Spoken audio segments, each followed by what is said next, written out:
Muy buenas tardes. Les damos la bienvenida al conversatorio que hemos preparado esta tarde para ustedes. El título del conversatorio es Enfermedad laboral, un reto para la valoración y la prevención. Tenemos unos invitados muy especiales que va a presentar nuestra moderadora Alcira Ávila. Ella es, bueno, también le damos la bienvenida a la profesora Alcira, por supuesto. Alcira es enfermera con formación postgradual en riesgos laborales. Ella es egresada de la Universidad Nacional de Colombia con amplia experiencia en el desarrollo de modelos de intervención para el control de la enfermedad laboral y la prevención del accidente de trabajo. También estuvo liderando la Dirección Nacional de Seguridad, Salud y Medio Ambiente en un grupo empresarial del sector floricultor que tiene operaciones en Colombia, Ecuador y México.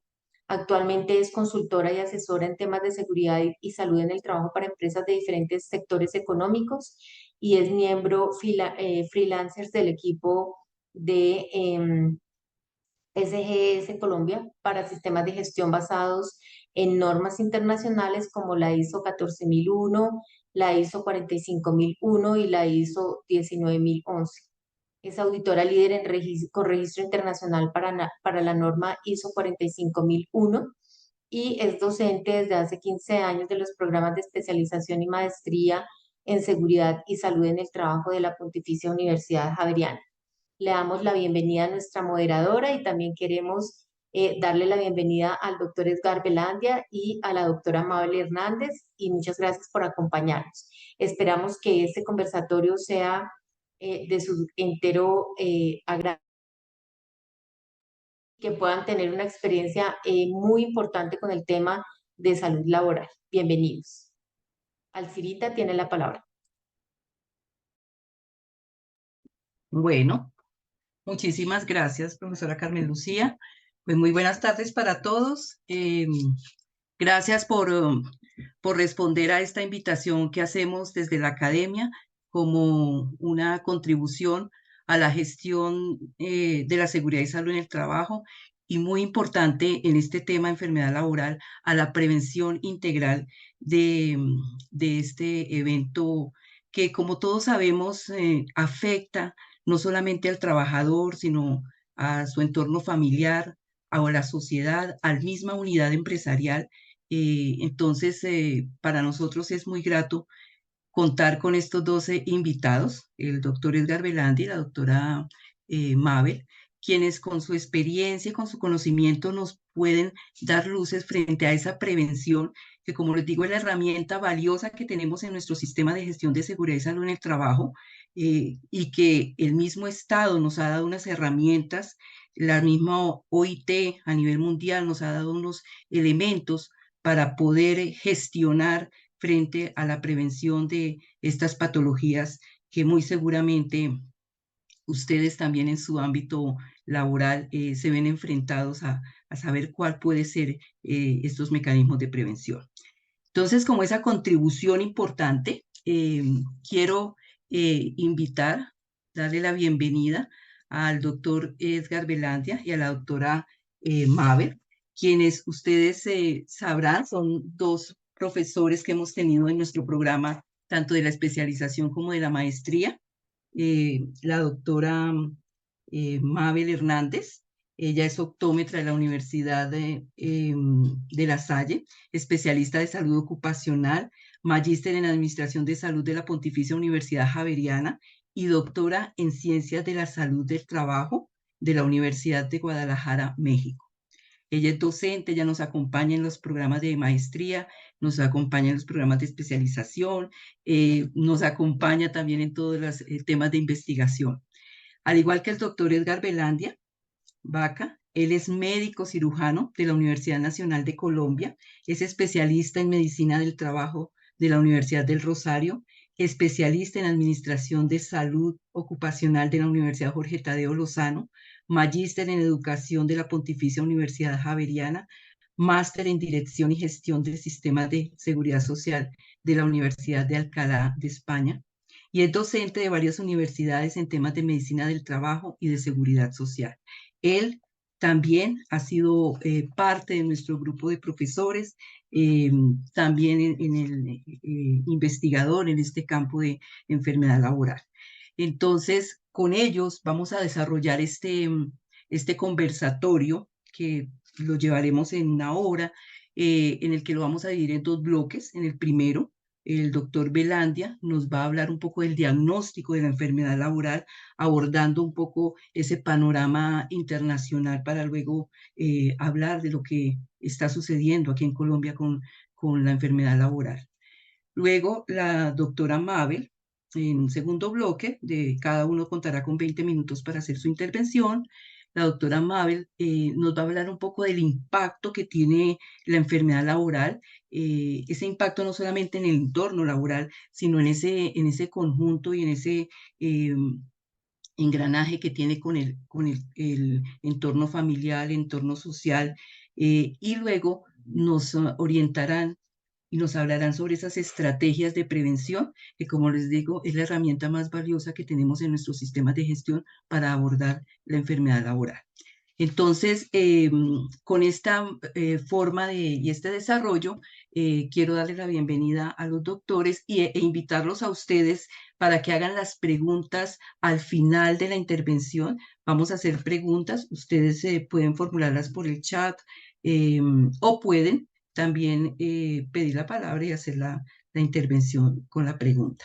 Creo que es un espacio muy importante que, como les digo, tenemos desde la academia, porque en nuestros programas de especialización y de maestría siempre buscamos dar ese enfoque integral y esas herramientas, como les digo, desde la prevención, para que nuestros especialistas y nuestros magíster puedan llegar a los centros de trabajo y poder abordar estos temas de forma integral.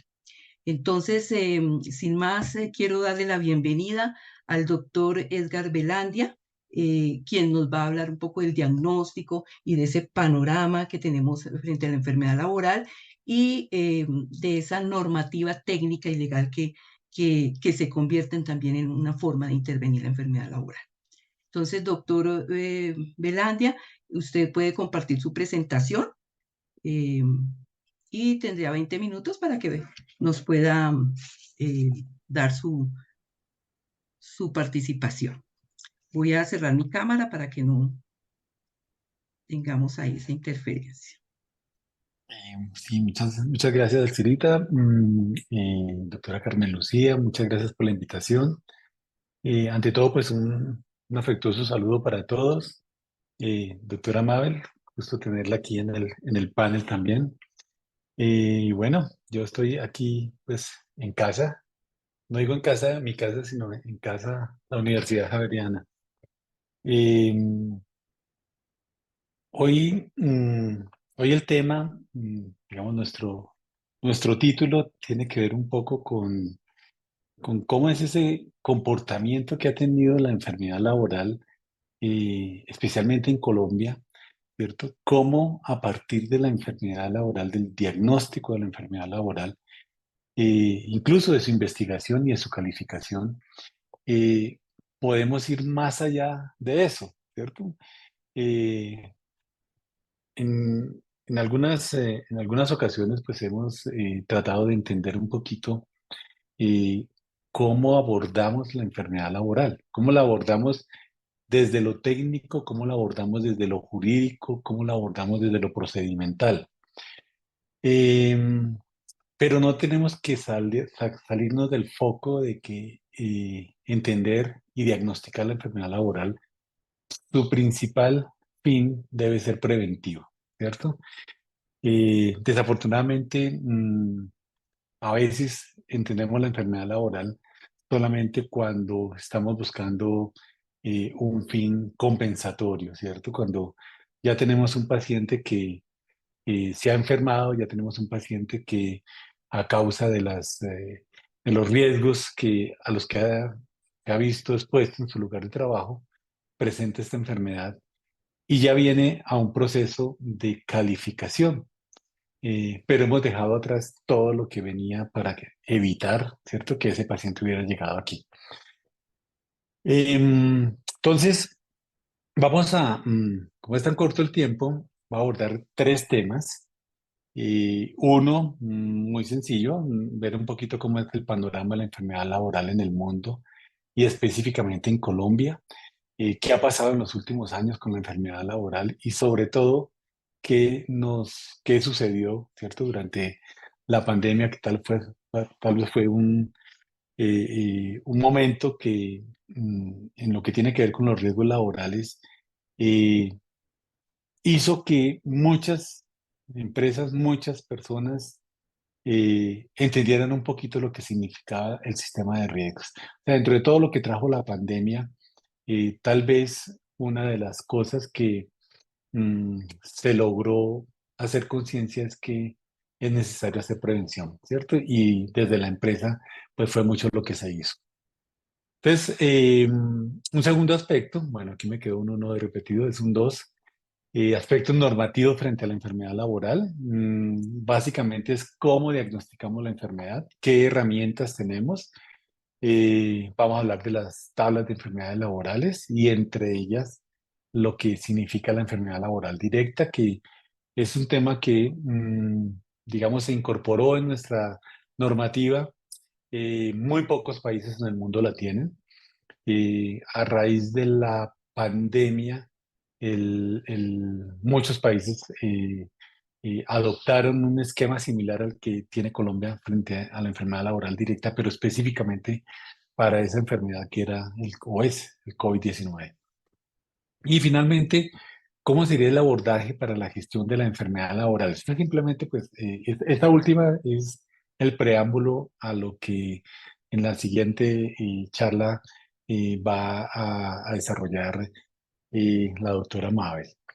Y es cómo se conjuga el tema diagnóstico, el tema calificación, desde la sospecha, desde la presunta enfermedad y desde el reconocimiento como una enfermedad laboral. Entonces vamos a hablar inicialmente de lo que es este panorama. Eh, Estas son cifras recientes, estas son cifras que están presentando en este momento en el 29 Congreso Mundial de Seguridad y Salud en el Trabajo. La OIT estima que cerca de 2,6 millones de trabajadores mueren cada año debido a lesiones y a enfermedades en el trabajo, y que al menos 395 millones de personas sufren algún tipo de lesión laboral. El factor de riesgo, y esto es muy importante, el factor de riesgo profesional que se atribuye esa mayor cantidad de muertes son la exposición a largas jornadas de trabajo.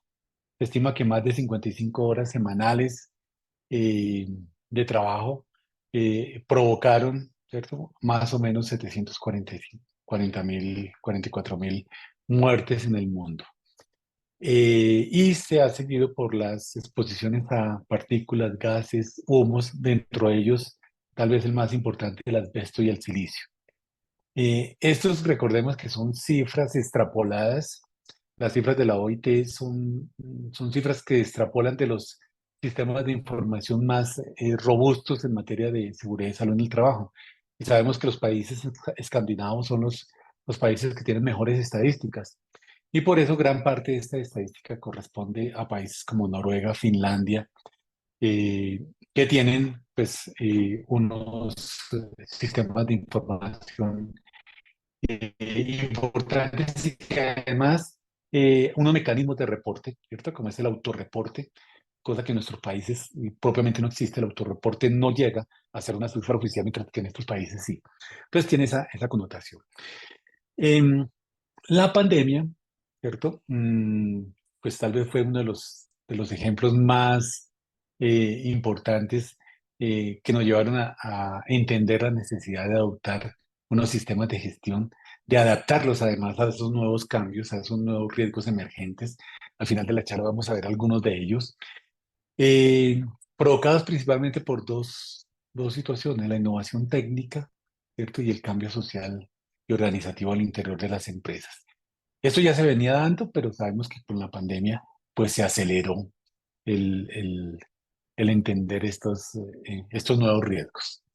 Nuevas tecnologías, nuevos procesos de producción. ¿cierto? Tiene la nanotecnología, la biotecnología y hoy en día la inteligencia artificial. Nuevas condiciones de trabajo, mayores cargas de trabajo inicialmente, ¿cierto?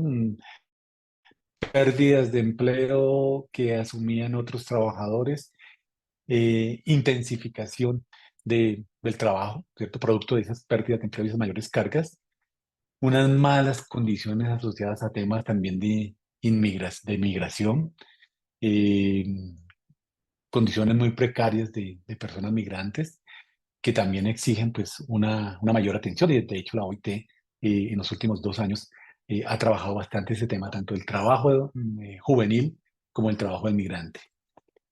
Y los trabajos de la economía informal que siguen cada vez más amplios, que desafortunadamente tienen una desprotección grandísima en materia de seguridad y salud en el trabajo. Los países tienen sistemas de protección, pero para el trabajo formal, para el trabajo incluso independiente que se acerca al trabajo formal, pero para el informal es muy poca la protección que hay. Y las nuevas formas de empleo, ¿cierto? Nuevas formas de trabajo, la subcontratación, los contratos temporales, el teletrabajo, todo esto pues va a hacer que nuestros sistemas de gestión tengan que salirse del esquema propio que es tener un empleador y un trabajador subordinado a él. Y desde donde el empleador casi que tiene el control de todo lo que pasa en la empresa y tiene la posibilidad de desarrollar esos sistemas de gestión. Mientras que en estas nuevas formas de trabajo ese control se trata de perder. Si se sigue el mismo esquema, pues es un control que vamos a perder. Entonces necesitamos ir más allá y entender esas nuevas formas y asimismo poder ajustar nuestros sistemas de gestión cuando tengamos o cuando estemos ante estas situaciones. Eh, Esto simplemente para mencionar algunas cifras. Aquí a mi izquierda tenemos las cifras que nos reporta Fasecolda en su sistema de información a diciembre, perdón, a diciembre del año pasado.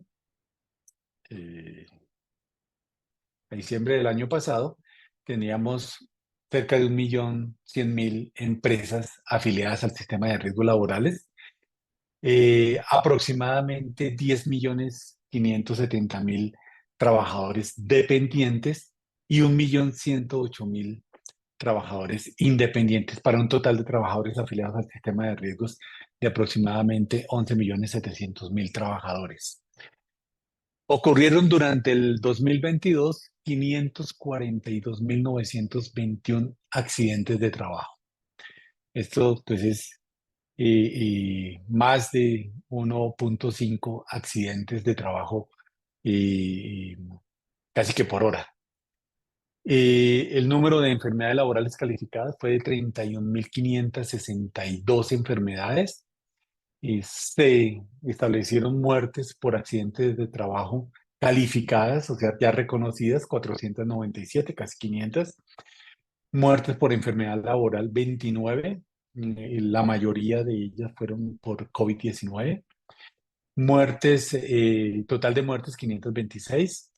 Pensiones por invalidez por accidente de trabajo, 365. Pensiones por invalidez por enfermedad laboral, 87. Total pensiones por invalidez, 450 larguitas. Y tenemos indemnizaciones pagadas por accidente de trabajo, por IPP, 9.140. Y casi la mitad, ¿cierto? En proporción por enfermedad laboral, 5.170, para un total de 14.310 indemnizaciones por incapacidad permanente parcial. O sea que estas cifras es lo que alcanzó un proceso de calificación, ¿cierto? Aquí probablemente no estén aquellos que no, ni siquiera se ha sospechado que tengan probablemente una enfermedad, que los sistemas de gestión de las empresas ni siquiera los han detectado, que en las IPS, ¿cierto? No se ha pensado, no se ha sospechado que un paciente con una determinada enfermedad y en un determinado trabajo, una determinada actividad económica, presente alguna de estas enfermedades laborales. Aquí vemos también unas cifras de Fasecolda. la tasa de enfermedad laboral por cada 100.000 trabajadores, la tasa que maneja la OIT para enfermedad laboral es aproximada al 500 por 100.000. Resulta que en Colombia pues las tasas iniciales eran muy bajas, hablamos de casi que de 20, 25 por, por 100.000, y a partir más o menos de unos, digamos, del año 2009 para acá, estamos teniendo una tasa cercana al 110, y ustedes ven casi que se ha estancado. En el 2011 una tasa del 110, casi que permanente hasta el año 2016, 105.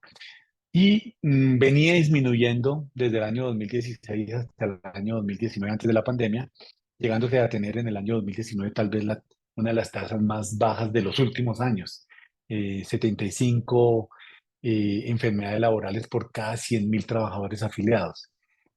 Con la pandemia se dispara, ¿cierto? El año 2020 se dispara las tasas de enfermedad laboral.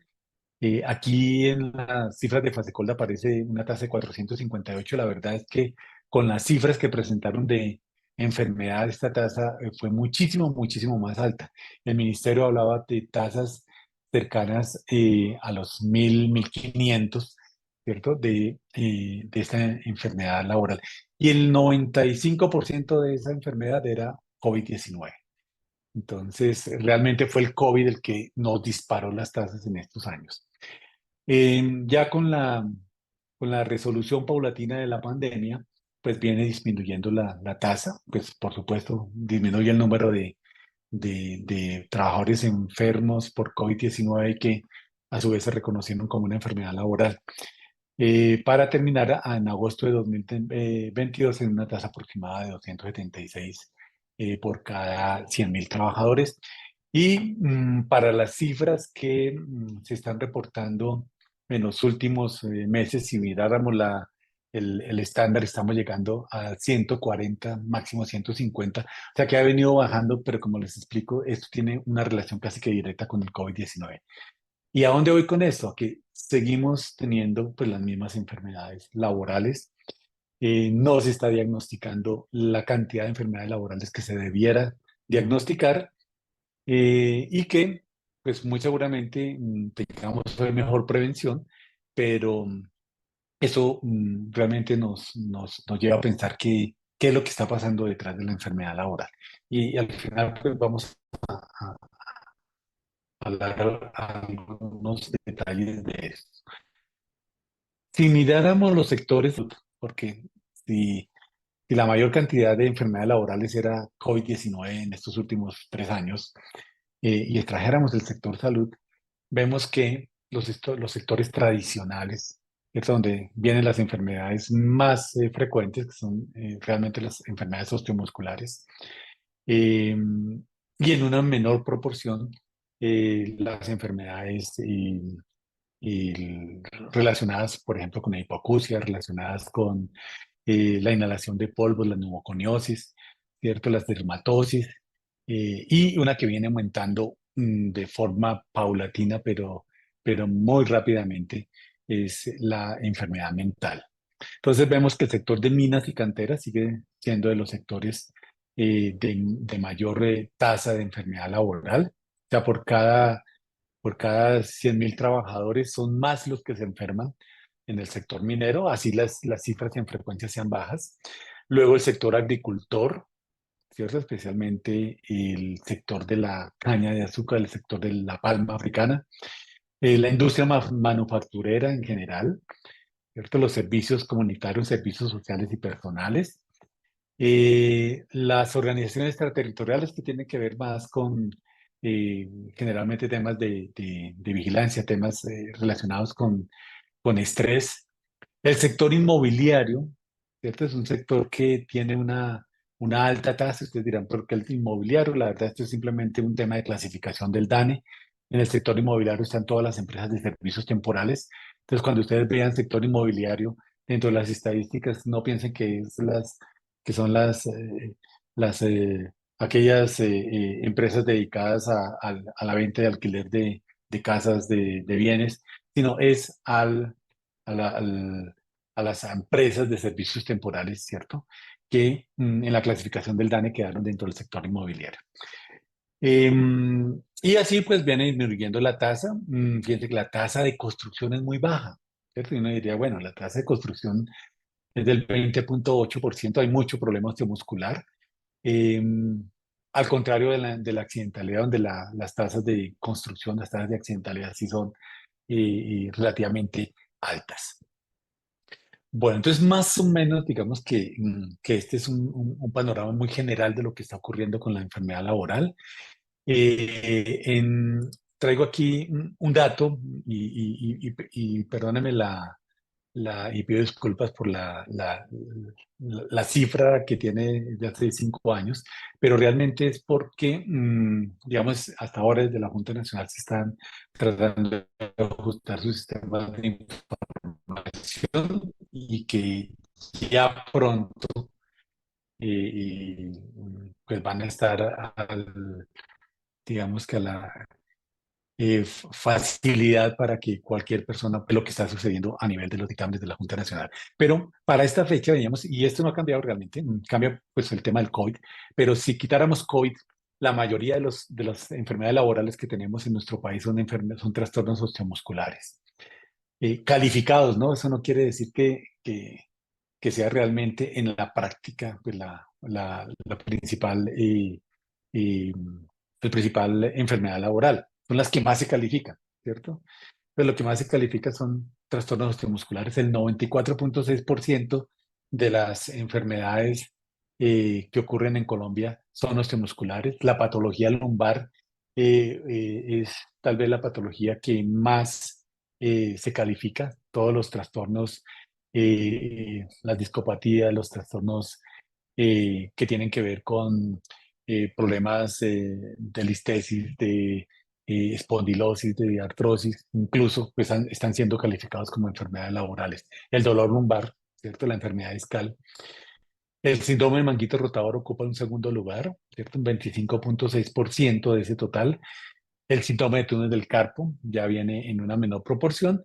Y luego otras entesopatías como la epicondilitis, la tenosynovitis, la cervicalgia, y marcan también dentro del osteomuscular una gran importancia dentro de las cifras. La segunda, después de los trastornos osteomusculares, son los trastornos mentales y el comportamiento. Como les dije, viene desplazando enfermedades que tradicionalmente teníamos, como es la hipoacusia neurosensorial, la dermatosis o las enfermedades respiratorias.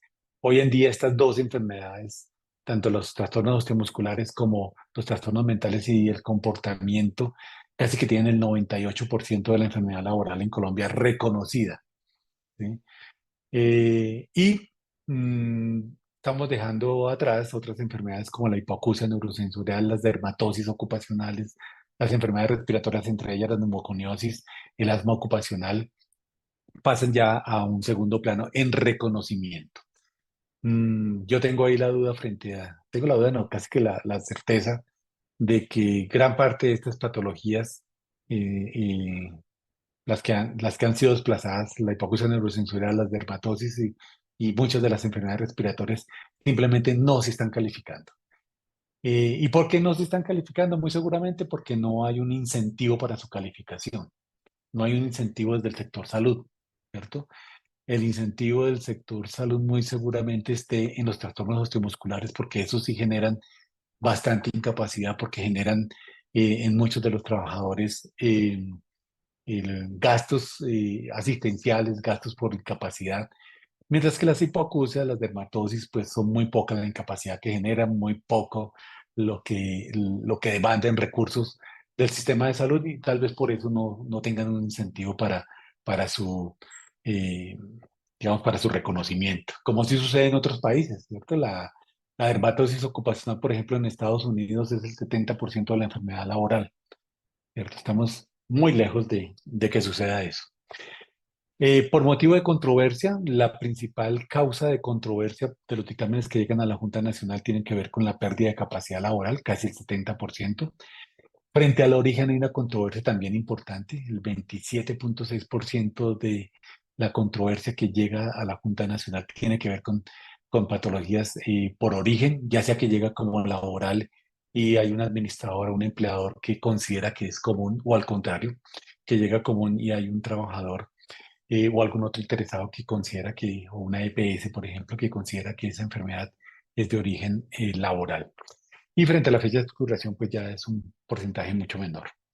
Pues con esto más o menos damos un panorama de lo que es la enfermedad laboral en Colombia.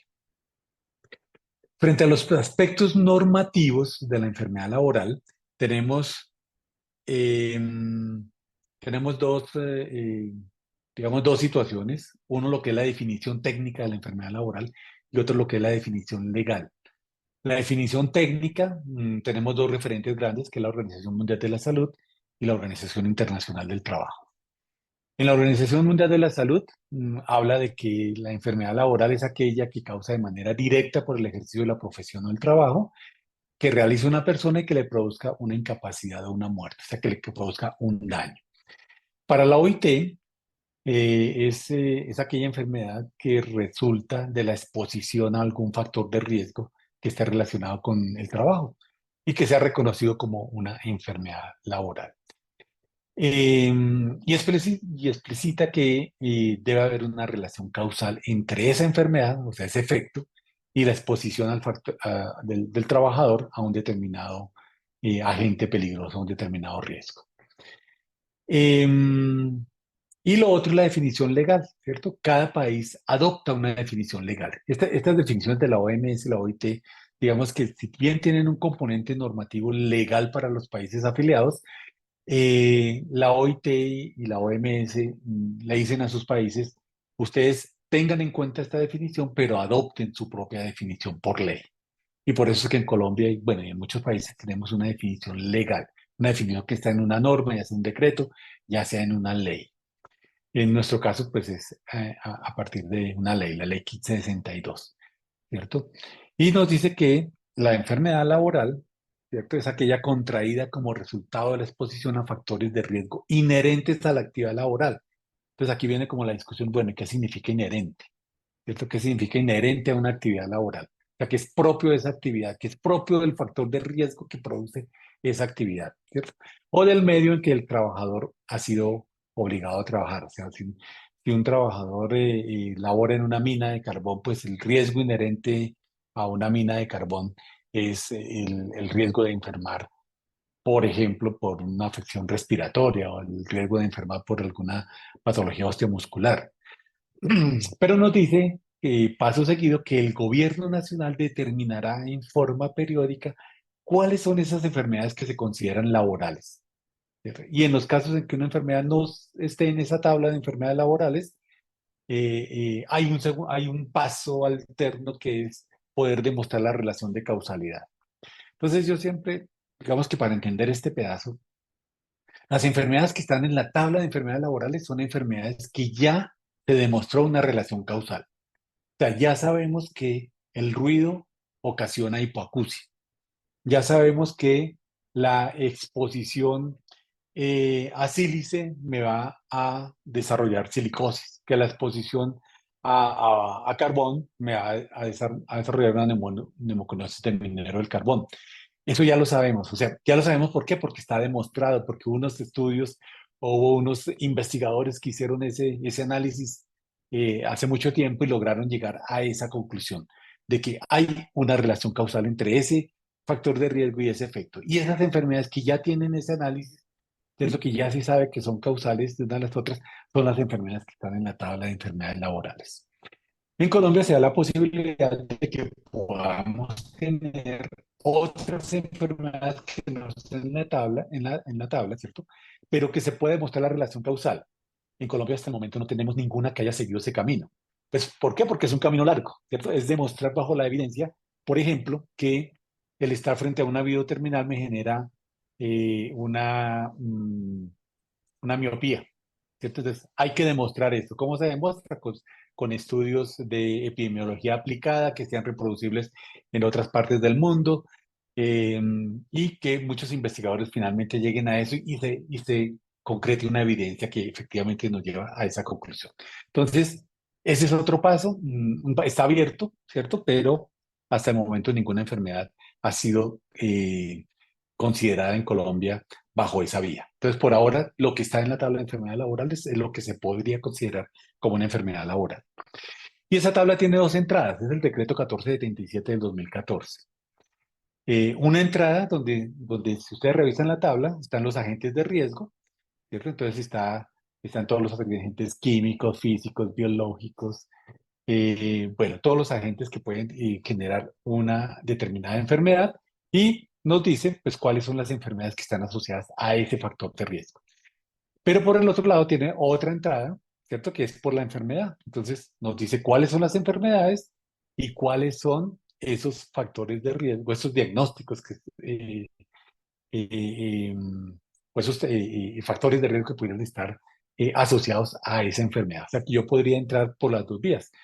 Si tengo el factor de riesgo, por ejemplo, ruido, entonces me voy por los agentes de riesgo. Si tengo la enfermedad hipoacusia, me voy por el lado de las enfermedades. En la sección 1 están todos los agentes etiológicos o factores de riesgo ocupacional, pero en la sección 2 hay un tema importantísimo y es que las enfermedades, para determinar el diagnóstico médico, eh, tienen dos vías, la enfermedad laboral directa y, y el resto de enfermedades. ¿Y qué es una enfermedad laboral directa? Simplemente una enfermedad que cumple tres requisitos. ¿Cuáles son esos requisitos? Estar en la tabla de enfermedades laborales, ser considerada dentro de esa tabla como una enfermedad laboral directa y que el trabajador labore en alguno de las actividades económicas que está relacionada con esa enfermedad, ¿cierto? Y en ese caso, pues hay cinco enfermedades. Todas las neumoconiosis, la neumoconiosis de mineros del carbón, la silicosis, la silicosis, la asbestosis, ¿cierto? Y el mesotelioma. Y adicionalmente, por la pandemia, ¿cierto? El gobierno nacional incluyó una quinta, que es el COVID-19. Entonces, el COVID-19 también es una enfermedad laboral directa. Entonces, ¿qué es lo que pasa con la enfermedad laboral directa? Que no necesita investigación, no necesita suficiencia, no necesita nada, simplemente que cumpla con dos requisitos, que tenga la enfermedad del trabajador y que ese trabajador labore en una actividad económica que está descrita en esa tabla. Entonces, en resumen, tendríamos tres mecanismos de diagnosticar la enfermedad laboral. Desde la enfermedad laboral genérica, ¿cierto? Que es demostrar la relación de causalidad. Em, que como vimos, pues no es sencillo, hay que hacer estudios epidemiológicos. La lista de enfermedades laborales, donde demostramos suficiencia de exposición. ¿Y qué es eso? Que si yo tengo un paciente que tiene una hipoacusia y hay exposición al ruido, yo pueda medir ese ruido y poder decir, mire, el ruido es suficiente para generar la enfermedad. O el ruido está muy por debajo de los niveles y a pesar de que hay ruido, pues no es suficiente para generar la hipoacusia y probablemente la hipoacusia sea por otra causa. Eso no hablaría de la enfermedad. Y en la enfermedad laboral directa ya no demuestro relación de causalidad, no demuestro suficiencia de exposición, sino demuestro una condición de exposición. Y esa condición de exposición es simplemente estar trabajando en una empresa, ¿cierto? Donde se manipulan los materiales que me pueden generar cualquiera de las cinco enfermedades que hablamos. Y si eso se da, simplemente se considera ya como una enfermedad laboral. Y si alguien no está de acuerdo, pues la única vía de controvertirlo sería la justicia laboral. Bueno, entonces ese sería como el proceso, digamos muy rápidamente. Tenemos una presunta enfermedad laboral. Nos preguntamos si esa presunta enfermedad laboral está en la tabla de enfermedades laborales. Si está en la tabla, nos preguntamos si es una enfermedad laboral directa o no. Si no es una enfermedad laboral directa, entonces tenemos que demostrar la suficiencia de la exposición, ¿cierto? Y vamos a hacer pues el análisis de las condiciones de trabajo y salud para finalmente decir si se trata de una enfermedad laboral o si se trata de una enfermedad común. Pero si se trata de una enfermedad laboral directa, ¿cierto? Y incluye cualquiera de las enfermedades que hablamos, la asbestosis, silicosis, neumoconiosis de minero de carbono, mesotelioma maligno o el COVID-19, definimos que es una enfermedad laboral, ¿cierto? Y la única controversia que puede haber es ante la justicia laboral. Con el COVID-19, pues definimos si cumple los criterios del decreto 676 de 2020, que son los criterios específicos. Recuerden que es para personal de salud, que tiene que ver directamente con la atención de COVID-19, ¿cierto? Y que trabaja atendiendo a sus pacientes. Si es así, pues se considera una enfermedad laboral directa y no hay, digamos, ninguna discusión ahí. Si no cumple con esos criterios, pues tengo que demostrar la suficiencia de la exposición, como la demostraría con las demás enfermedades. Si no demuestro, ya nos vamos por la vía, si no demuestro, si no es una enfermedad laboral directa, pues tengo que demostrar la causalidad epidemiológica. Eh, Se confirma la relación causal y luego de confirmar esa relación causal, demuestro que hay suficiencia de la exposición. Y si la hay, entonces hago todos los análisis. O sea, el camino es mucho más largo y yo tengo que demostrar la causalidad epidemiológica, porque tengo que primero demostrar esa causalidad y luego demostrar la suficiencia de la exposición. Digamos que eso sería como el panorama general.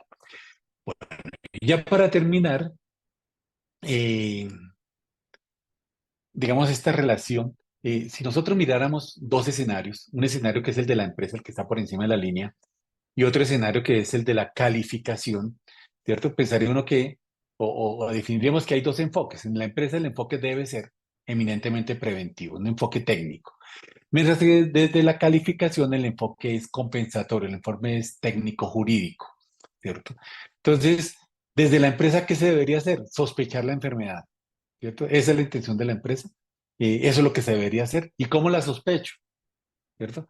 Caso sospechoso, a través del sistema de gestión de seguridad y salud en el trabajo, a través de los sistemas de vigilancia epidemiológica, a través de casos centinela, del análisis del ausentismo, de los exámenes ocupacionales, por supuesto, del autorreporte que hagan los trabajadores o de cualquier otro mecanismo, pero es sospechar que puede haber una enfermedad laboral ahí. Y una vez la sospecho, entonces empiezo a recolectar información desde la empresa, analizo esa información y dependiendo de lo que me dé el análisis de la información, defino si hay una presunta enfermedad laboral. ¿Cierto? Hago una presunción, una posible enfermedad laboral. Y toda esta investigación y todo este análisis me debe llevar a unas oportunidades de mejora. ¿De mejora de qué? De estos procesos, de nuestro sistema de gestión. Una vez tengo un caso presunto que debió haber salido desde la empresa, ¿cierto? Entonces viene el reporte, ¿cierto? Y viene el proceso de calificación, ¿cierto? El proceso de calificación desde la primera oportunidad a las instancias, ¿cierto? Un análisis de causalidad, más que de causalidad de suficiencia del riesgo, y finalmente determinar si efectivamente esa enfermedad presunta es una enfermedad laboral. Y la definiría pues cualquiera de las instancias. ¿Para qué? Para poder tener reconocimiento. Un reconocimiento que le da derecho a unas prestaciones. Y finalmente esto pues debe regresar nuevamente a la empresa y la empresa debe analizar qué fue lo que pasó ahí y empezar a revisar, ¿cierto? Dónde se falló, hacer las medidas correctivas y desde el trabajador pues mirar cómo se hace para su reintegro laboral. Este debería ser el proceso, ¿cierto? Muchas veces partimos de la presunción o partimos directamente de acá y nos olvidamos de lo que pasó en la empresa, de lo que debió haber pasado, de esa investigación que se debió haber hecho aquí. Y termina siendo los procesos de calificación, los procesos ante las juntas o los procesos ante la primera oportunidad, los que determinen, ¿cierto? O los que hagan parte de esa investigación. Bueno, y esto sería digamos, las enfermedades. ¿Qué pasaría? ¿Cuál es el panorama que tenemos ahora en la pospandemia? Enfermedades relacionadas con las nuevas formas de relaciones laborales, las dificultades en la determinación del origen que vamos a tener más adelante, con toda seguridad, la identificación y el control de los riesgos, ¿cierto? Ya no vamos a estar centrados en la empresa con un trabajador ahí sentado, ¿cierto? Operando una máquina. Esto va a ir mucho más allá y tendremos que tener otras estrategias para poder prevenir.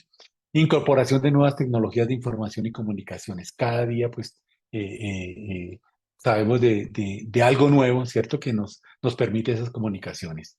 Las jornadas de trabajo ya van a ser distintas, ¿cierto? Países que ya van tratando de disminuir su jornada laboral en los trabajadores dependientes, pero en trabajadores independientes cada vez las jornadas son mucho más amplias.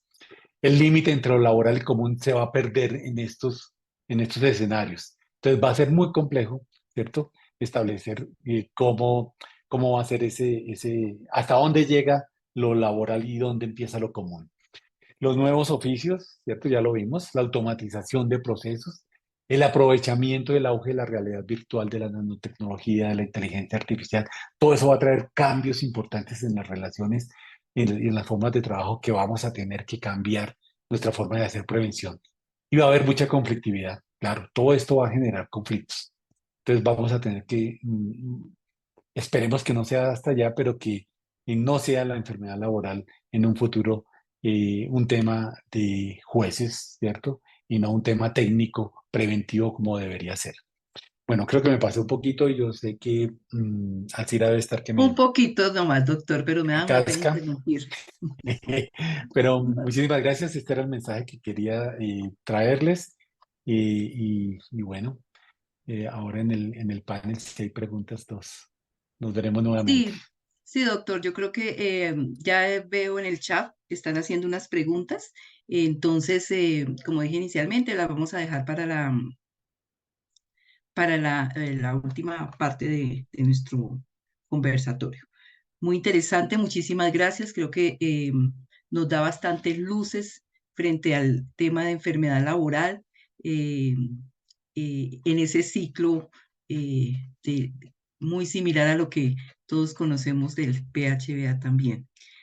Listo, doctor, mil gracias. Y pues le damos la bienvenida a la doctora Mabel, eh, quien nos va a estar compartiendo también sobre el tema, sobre el impacto de la enfermedad laboral y esas estrategias que desde un principio lo hemos hablado, nos ayudan mucho para la prevención de la enfermedad, que definitivamente es la herramienta valiosa y que sí podría de alguna manera mejorar ese panorama que nos presentó el doctor Velandia. Doctora Mabel, bienvenida. Gracias, Edgar. Me encanta estar compartiendo contigo este espacio. Carmen, gracias a la facultad. Pues un saludo muy especial porque pues hemos tenido varios espacios de trabajo y en este momento pues estoy acompañándolos en la posibilidad de poder conversar diferentes formas de entender un poco los elementos que se constituyen o que se configuran para entender la enfermedad laboral en el mundo.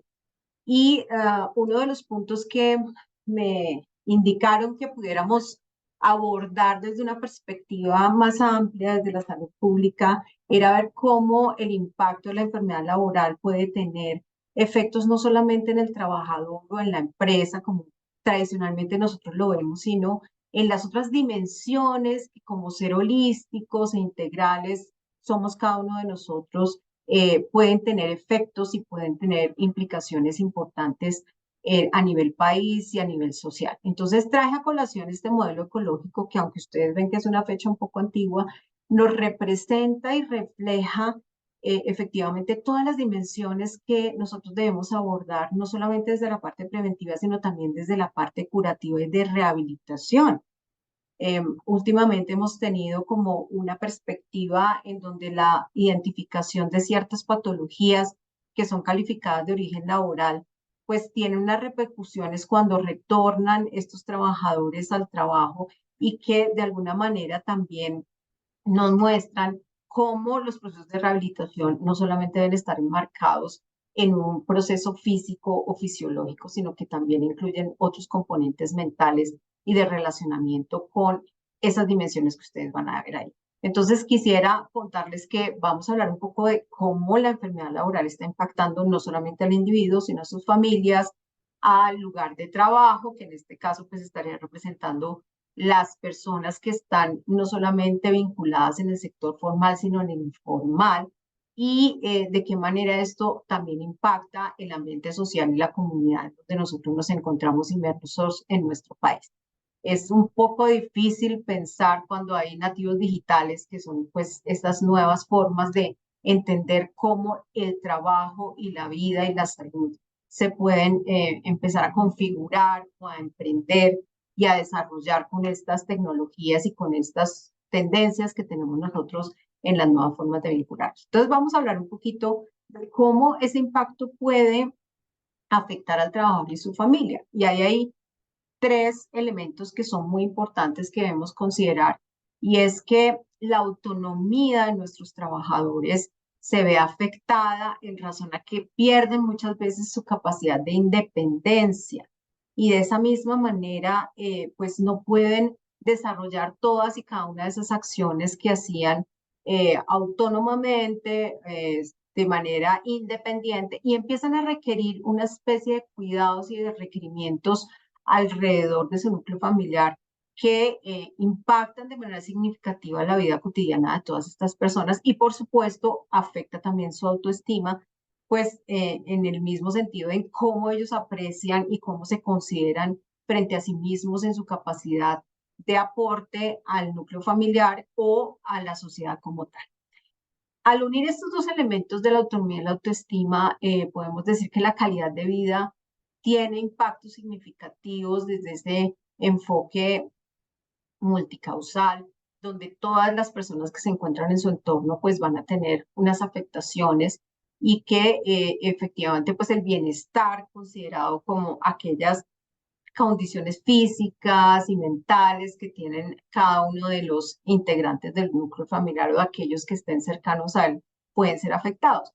Y esto es muy importante para que cuando veamos nuestros procesos de rehabilitación o reincorporación laboral, pues involucremos y nos apoyemos con todos los actores del sistema de riesgos laborales para generar una mirada mucho más amplia de lo que tradicionalmente nosotros de pronto programamos o prevemos dentro de nuestros planes de respuesta para una reincorporación mucho más, digamos, rápida y en donde las personas no solamente físicamente, sino mentalmente también tengan un apoyo y de esa manera pues puedan incorporarse completamente al trabajo. Entonces el primer punto dentro de esa esfera que les estaba contando pues es ese impacto que nosotros tenemos y que en principio pensamos que está cubierto por el sistema de seguridad social, pero que de alguna manera no cubre de manera completa todos y cada uno de esos componentes que modifican o trastornan o cambian el efecto de la enfermedad laboral.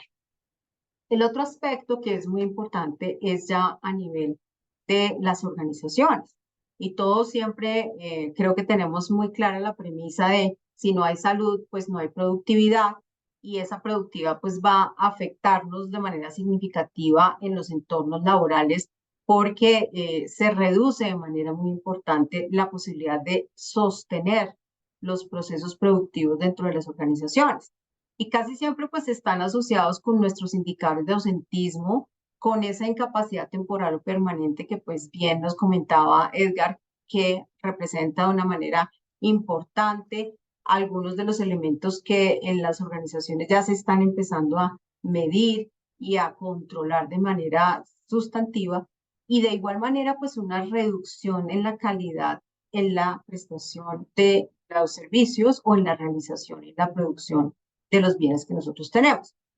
Y es por esto que la Organización Internacional del Trabajo convocó en el año 2022, en junio, una reunión de conferencia internacional donde participaron muchos de los países que han asumido estos convenios internacionales que permiten garantizar entornos de trabajo seguros y saludables y lo convirtieron en un derecho fundamental del trabajo. Entonces, allí de alguna manera se posiciona desde una perspectiva mucho más integral y mundial, cómo la organización del trabajo nos lleva y nos proyecta la intención de garantizar el cumplimiento de estos estándares que son parte de los requisitos que tenemos a nivel mundial y que nos facilitan de alguna manera también las negociaciones que se hacen a nivel tripartito en cada uno de los países en la medida que nosotros aceptamos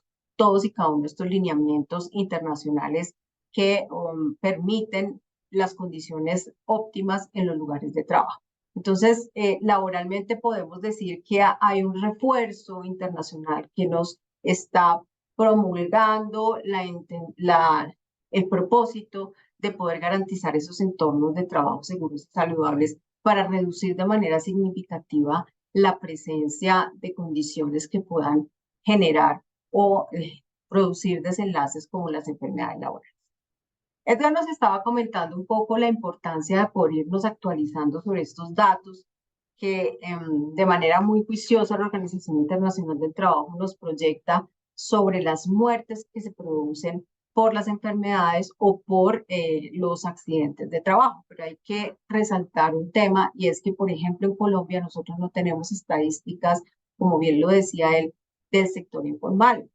Entonces, estas proyecciones, estas estimaciones, pues carecen de una perspectiva que considere y contemple el sector informal que actualmente se está convirtiendo en uno de los elementos en donde nosotros debemos empezar a mirar de manera mucho más amplia por el recurso que nosotros estamos destinando para la curación y la atención de este tipo de patologías. Más o menos el 4% del Producto Interno Bruto se destina para poder hacer la atención y el seguimiento para la rehabilitación de muchos de los trabajadores que han padecido, que han desarrollado estas patologías. Y miren que en este estudio nos muestran que las enfermedades cardiovasculares, las neoplasias malignas y las dolencias respiratorias, a pesar de que forman parte de ese perfil epidemiológico, digámoslo, un poco desde los agentes etiológicos tradicionales, pues también tienen un significado importante porque quiere decir que estamos en un proceso de transición, que los riesgos emergentes ergonómicos y el tema de salud mental, los factores psicosociales han tenido un crecimiento significativo, pero que todavía pesa de una manera muy importante todos estos tipos de factores de riesgo que están manteniendo un poco las estadísticas y las características de estas patologías que nosotros vemos ahí. Recordemos que para poder hacer un balance, una calificación del impacto económico de la enfermedad laboral, pues no solamente debemos hablar de esos costos que están asociados con la rehabilitación y la atención de nuestro trabajador, que de alguna manera se llaman como esos costos directos que están cubiertos por la seguridad social en la medida que tenemos afiliados a nuestros trabajadores. También tenemos que hablar un poco sobre esas pérdidas que se tienen de producción por el periodo de tiempo y la incapacidad del trabajador y la sustitución del trabajador, por la pérdida de la capacidad productiva del trabajador mientras él vuelve otra vez a retornar al trabajo y llega a su etapa de jubilación con ciertas limitaciones o restricciones, y también todos estos costos administrativos que conllevan a que debamos hacer los procesos de investigación, de reclamaciones, de viajes o acciones que vayan orientadas a estos costos de cuidado de ayudas, tales como la modificación de equipos y viviendas para aquellas personas que han quedado con una pérdida de capacidad importante y que de alguna manera desde la organización o desde la entidad con la que tenían su vínculo, pues debería garantizarse ese proceso de adaptación a los trabajadores. Entonces, es muy importante que hablemos no solamente de esos costos directos que muchas veces lo interpretamos como ya tenemos afiliado al trabajador, pues entonces se garantizan esos elementos que son los visibles, los que estarían en esa punta del iceberg, sino que tenemos que también calcular e identificar esos gastos y esas pérdidas que estamos teniendo desde la perspectiva de los costos ocultos que se ven cuando nosotros tenemos algún accidente o alguna enfermedad. Y esto aplica pues para cualquiera de las dos. Entonces, aquí en el impacto de la enfermedad, pues tendríamos que hacer un ejercicio mucho más riguroso para poder reconocer la forma como realmente está impactando en la enfermedad laboral en las condiciones económicas de las organizaciones. Hay un componente que es muy importante que se maneja en salud pública y es la carga de la enfermedad. Y es la forma en la que nosotros calculamos las pérdidas de salud en las poblaciones, ya sea por condiciones mortales o por situaciones de pérdida de años de vida en discapacidad, por las discapacidades o por las enfermedades que se generan al estar expuestos y al haber configurado una patología que se califique de origen laboral. El reporte que nosotros tenemos mundial refleja de alguna forma para el año 2016 enfermedades y muertes que están asociadas con el factor de riesgo psicosocial.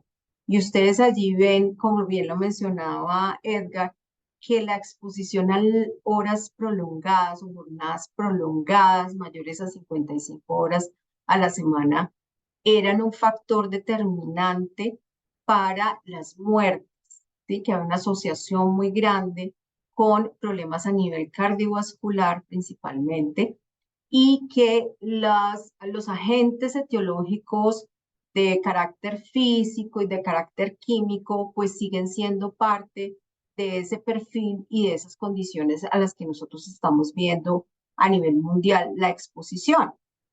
Si bien es cierto, esas características se asocian con cierto tipo de patologías, como ustedes las ven allí, pues nos demuestran que la vigilancia epidemiológica y nuestros programas de promoción y prevención, pues se tienen que marcar no solamente, como lo dice la tabla de enfermedades, desde los agentes etiológicos, sino también desde los desenlaces y las patologías que se relacionan y que se identifican dentro del proceso como tal.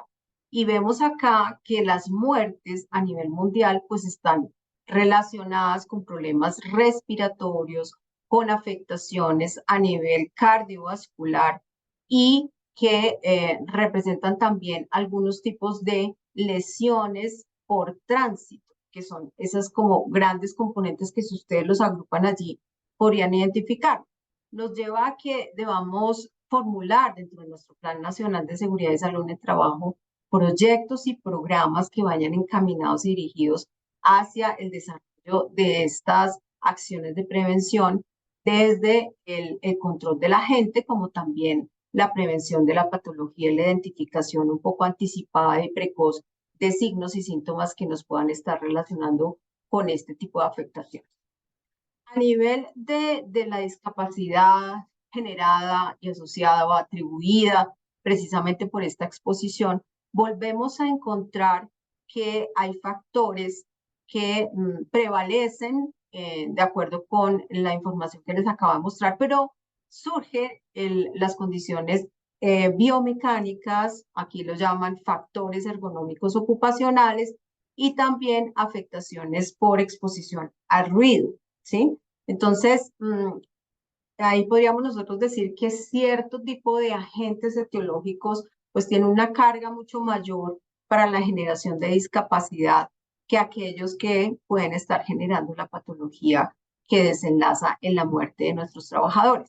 La idea es que nosotros a partir de estos análisis de carga de enfermedad podamos empezar a calcular precisamente esas tendencias que se tienen a nivel de Colombia para comparar y para reconocer de una manera un poco más objetiva cuáles serían como esas brechas que encontraríamos nosotros y que veríamos nosotros acá.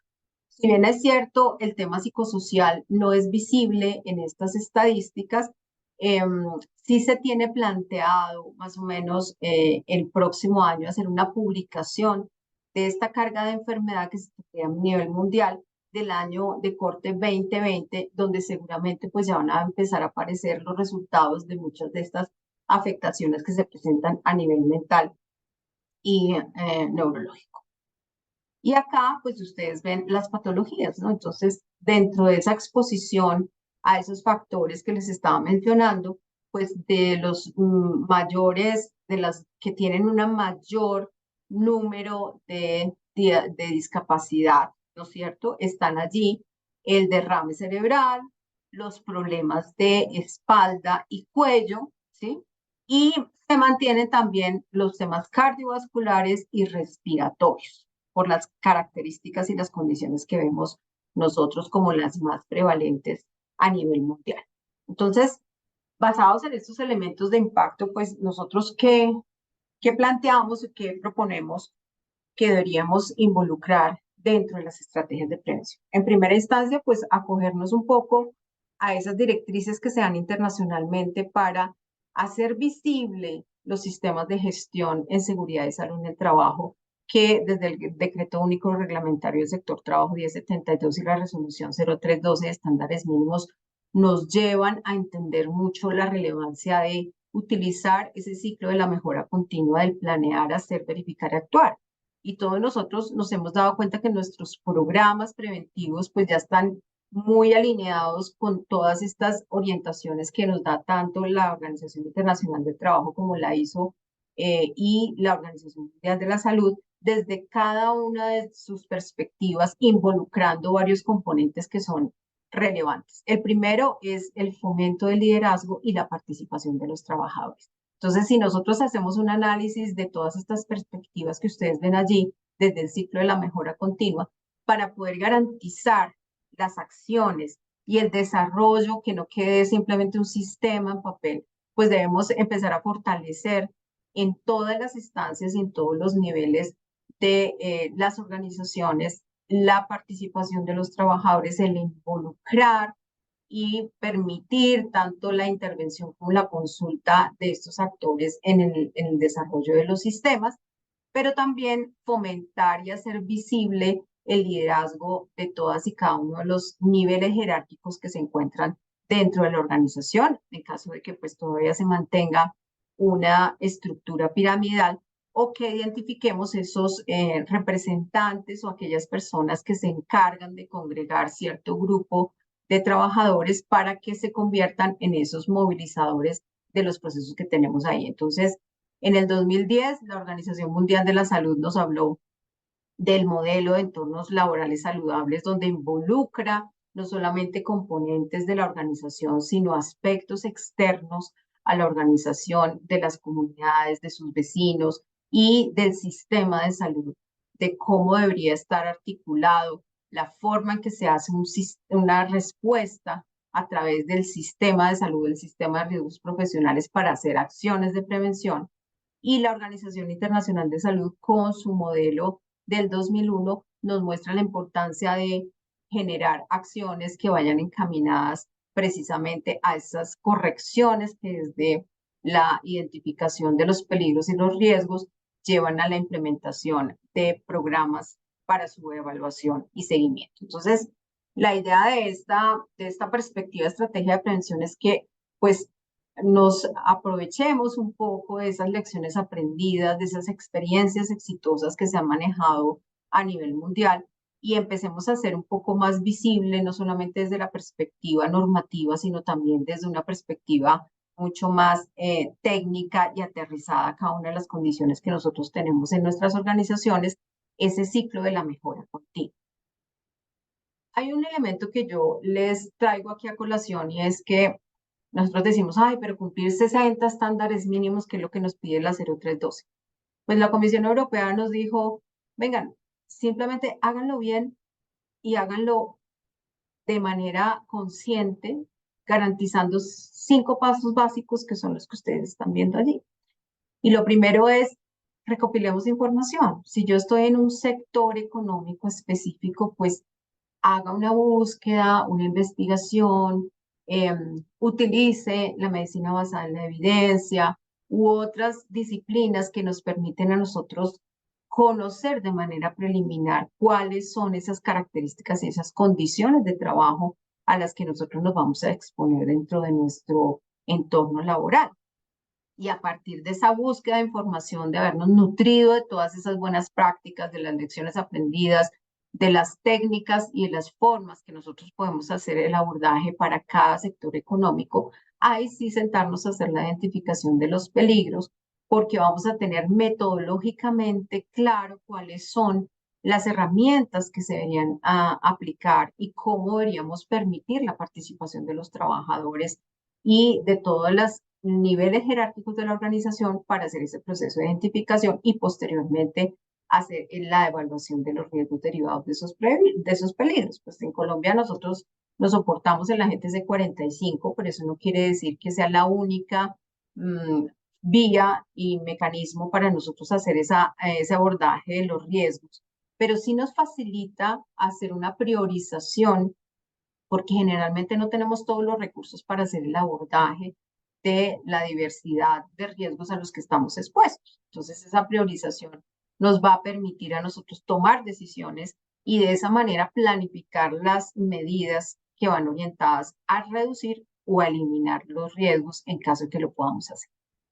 Una perspectiva que ha sido y que ha resultado muy exitosa es que la medicina preventiva del trabajo se articule con otras áreas disciplinares y permita una perspectiva mucho más interdisciplinaria. Entonces, si nosotros encontramos que hay condiciones que en el lugar de trabajo podrían llegar a generar riesgos biomecánicos, pues entonces allí tenemos que aprovechar un poco la perspectiva ergonómica y de esa manera articular las acciones que se hacen desde la medicina preventiva del trabajo para evitar y reducir la probabilidad de generar una enfermedad asociada pues con este agente etiológico que es el biomecánico. Lo mismo ocurre con el tema de la higiene ocupacional y con la perspectiva de los programas psicosociales para poder reducir el impacto que tengamos a nivel de esta situación o de esta dimensión mental y psicosocial en los trabajadores. Entonces, miren que pues se reduce de una manera significativa esa perspectiva inicial que tenemos nosotros de cumplir la normativa, que no estoy queriendo decir no lo debamos hacer, pero sí facilitar un poco el aprendizaje y la apropiación que pueden hacer los trabajadores para lograr hacer prevención desde los niveles un poco más operativos, que son los que se enfrentan realmente a esos riesgos y a esas condiciones que les pueden generar una enfermedad. Y por último, por supuesto, pues hacer una documentación de la evaluación de los riesgos para garantizar esa mejora continua. Entonces, desde el sistema de gestión, pues hay que hacer este abordaje, permitirlo de una manera mucho más amplia, que sea integrada y que sea una perspectiva interdisciplinar, que no vaya por un lado la higiene ocupacional, ni por el otro la ergonomía, ni por el otro los psicosociales, sino que empecemos a concebir que los programas de prevención deben tener esas articulaciones y esas interacciones para facilitar la resolución de los problemas.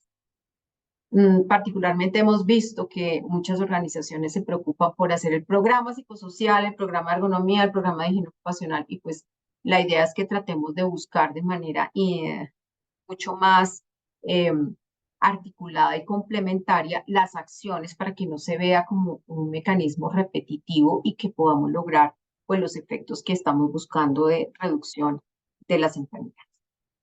En las condiciones de ambiente en lugar de trabajo, pues todos sabemos que la jerarquía de controles es una de las orientaciones más tradicionales y más usadas dentro de la intervención que nosotros hacemos para generar estrategias de prevención.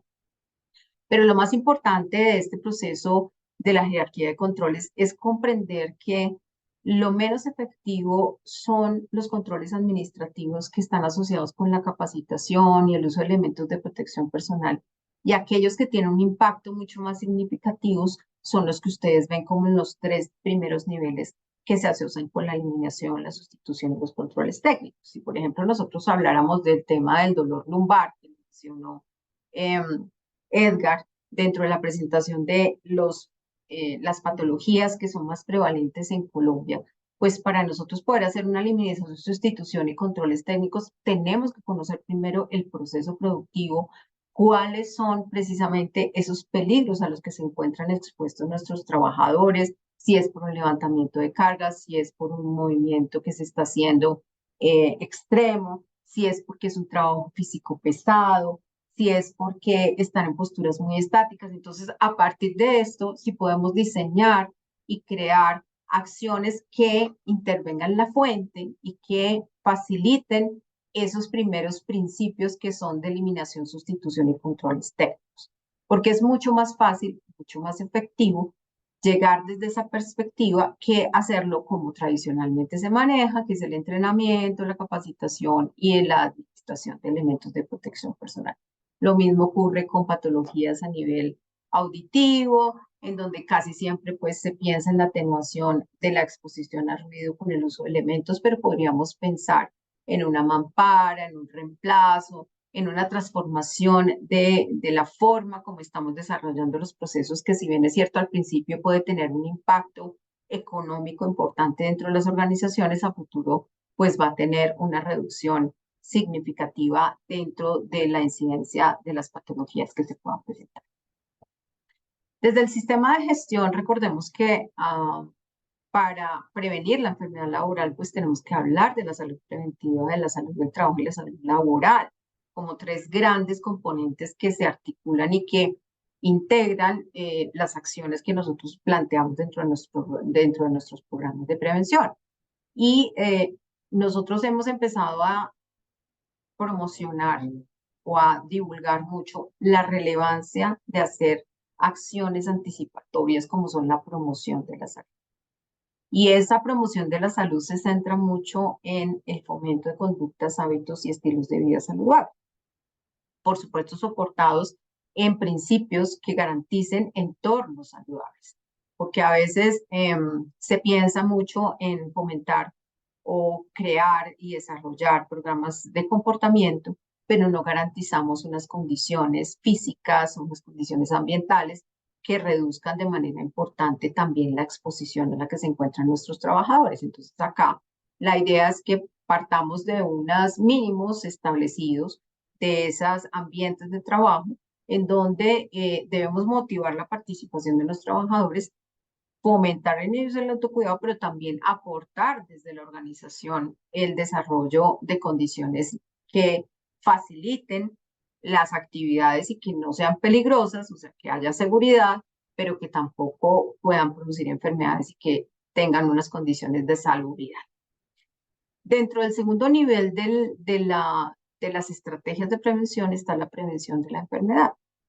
Y esta es una prevención que busca de manera primaria responder a esas acciones de vigilancia y de diagnóstico precoz para reducir de manera importante el impacto, los desenlaces que se puedan tener en nuestros trabajadores. Entonces, desde la realización de los exámenes médicos ocupacionales, la aplicación de diferentes herramientas en ergonomía, en factores psicosociales y en higiene industrial, como las mediciones de exposición, por ejemplo, que nos permitan caracterizar las condiciones de salud, eso nos va a facilitar de una manera mucho más pronta y anticipada la reducción del impacto que pueda tener algún tipo de proceso productivo dentro de nuestros trabajadores como tal. Y la existencia de los programas de vigilancia epidemiológica y la vigilancia de la salud de los trabajadores, pues va a ser también un elemento que va a ser una alerta, o sea, va a convertir en un factor que nos ayude a identificar de manera muy pronta los resultados que podríamos empezar a tener en un grupo de trabajadores en un área específica o en una población que realice un proceso productivo particular. Los programas de ausentismo, la investigación de las enfermedades laborales y los programas de reintegro pues tienen ya un impacto un poco menor, pero también nos ayudan a divulgar y a generar acciones para otros ámbitos, otros entornos dentro de la organización u otro grupo de trabajadores que puedan estar en esa misma condición de exposición, y hacemos de manera preventiva pues el control de esos factores o esos agentes etiológicos que nos pueden producir enfermedad. Y pues está la salud laboral, que en últimas pues es una respuesta que también nosotros debemos hacer para reducir esa carga de enfermedad y que está asociada con la forma como nosotros hacemos ese proceso de calificación, de valoración de esa capacidad funcional y un proceso que nos permita a nosotros también valorar de qué manera podemos aprovechar a estos trabajadores en el entorno o en las condiciones en las que han quedado en su resolución.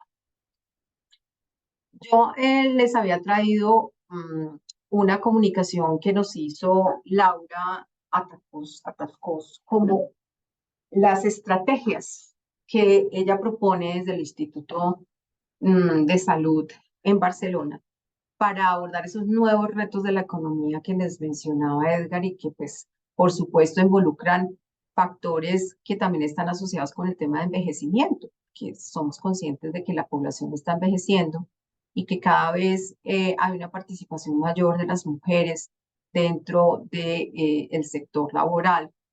Y de esa manera también cómo podemos nosotros hacer una identificación de la importancia de los sistemas de información para poder tomar decisiones de una manera mucho más oportuna y poder definir unas políticas que impacten no solamente toda la población, sino que también afecten y que reduzcan de manera significativa las decisiones que tomamos a nivel organizacional.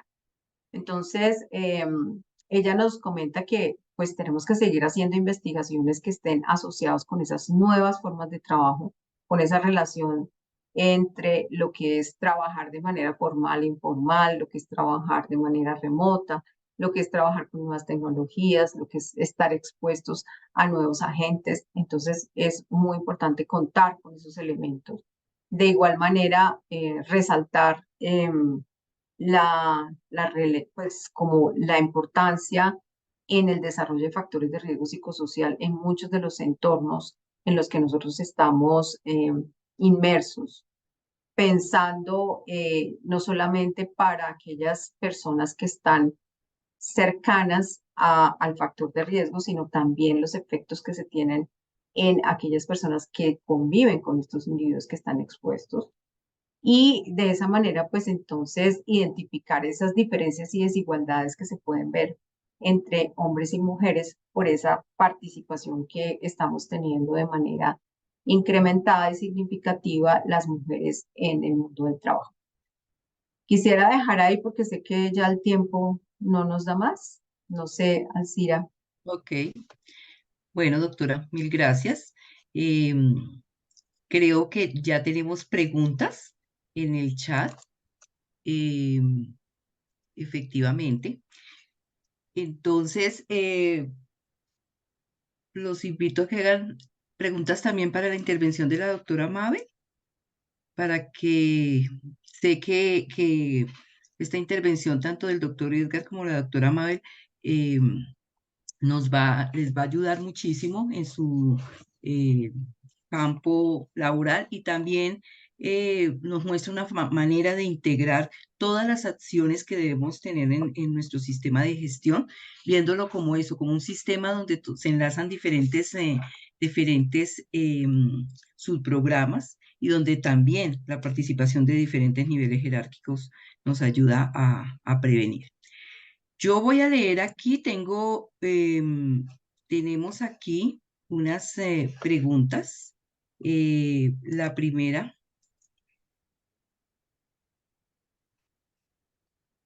a ver.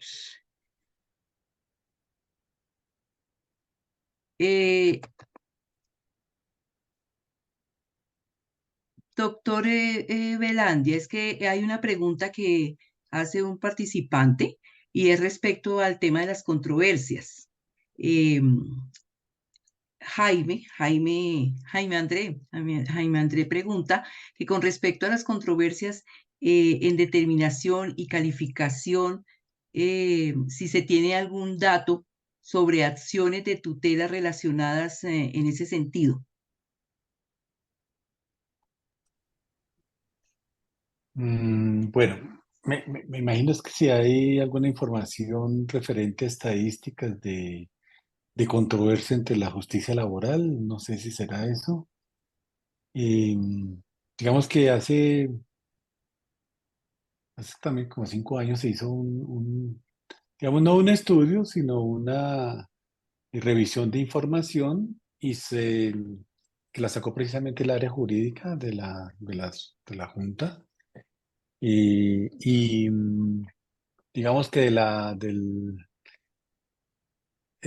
la cantidad de casos calificados, más o menos el 0,5 terminaban en la justicia laboral. Eso es más o menos, digamos que la estadística que había para ese momento, 0,47 si no estoy mal. Ok, De ese 0,47, más o menos el 76-77% eh, pues fueron favorables a la decisión tomada por la Junta. ujú. Ok, perfecto. Bueno, doctor, muchas gracias. También hay una para la doctora Mabel, eh, y hacen referencia es que dentro de las estrategias de prevención mencionadas en el modelo de la Comunidad Europea, ¿qué tanto asemeja esta a la resolución 0312 del 2019 específicamente para los estándares que deben cumplir las empresas con menos de 10 trabajadores en nivel de riesgo 3? Vale, Elisa, muchas gracias. Creo que es una pregunta que nos hace Jaime. Entiendo que él es el que nos está haciendo esa sugerencia. Jaime Sí, André. y mira, Jaime, efectivamente esos 5 pasos que están definidos por la Comunidad Europea consideran, yo creería que mucho más que los estándares que nos están pidiendo para el nivel de riesgo 3. En razón, en razón a que efectivamente nosotros ahí tenemos que garantizar un ciclo PHBA, ¿no es cierto? Desde la recolección de información que tal vez no es muy visible en la resolución 0312, de poder hacer una investigación juiciosa sobre los posibles peligros y riesgos a los que se expone nuestra organización por el sector productivo, por la actividad productiva que le está desarrollando. Ahí nos está diciendo que tenemos que primero como llenarlos de información y ser capaces de reconocer esos elementos. Y después nos está hablando de la fase de la planificación, ¿sí? Que en la resolución 032 queda muy clara desde la identificación de los peligros, la valoración de los riesgos y la determinación de los controles. Y en esa determinación de los controles eh, se desarrollan todas y cada uno de los componentes de nuestro estándar, que son los programas que se manejan no solamente para el tema de prevención de accidente y enfermedad, sino también de respuesta a emergencias, porque está sujeto precisamente a esa evaluación que nosotros desarrollamos allí. Entonces, que lo veamos en 5 pasos no quiere decir que no podamos involucrar todos y cada uno de los estándares que están identificados en la resolución, pero sí hace un énfasis muy importante en el primer componente de la planeación, que es la asignación de los recursos. Yo les estaba diciendo que los enfoques tienen una intención muy grande de lograr el liderazgo y la participación de los trabajadores. Eso lo resaltan de manera significativa. Yo les puedo compartir a través de la facultad, si quieren, el documento para que ustedes lo puedan reconocer e identificar. Y te vas a dar cuenta, Jaime, que efectivamente cuando uno detalla un poco cada uno de esos componentes, casi que responde al 100% de esos lineamientos que se definen para un nivel de riesgo 3, ¿sí? Con una condición de menos de 10 trabajadores. No sé si te respondí la pregunta.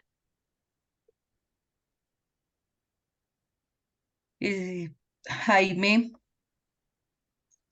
Con mucho gusto, Jaime. ok, listo. Pero Jaime pide un poco más de aclaración o puntualiza la pregunta que le hizo al doctor Velandia.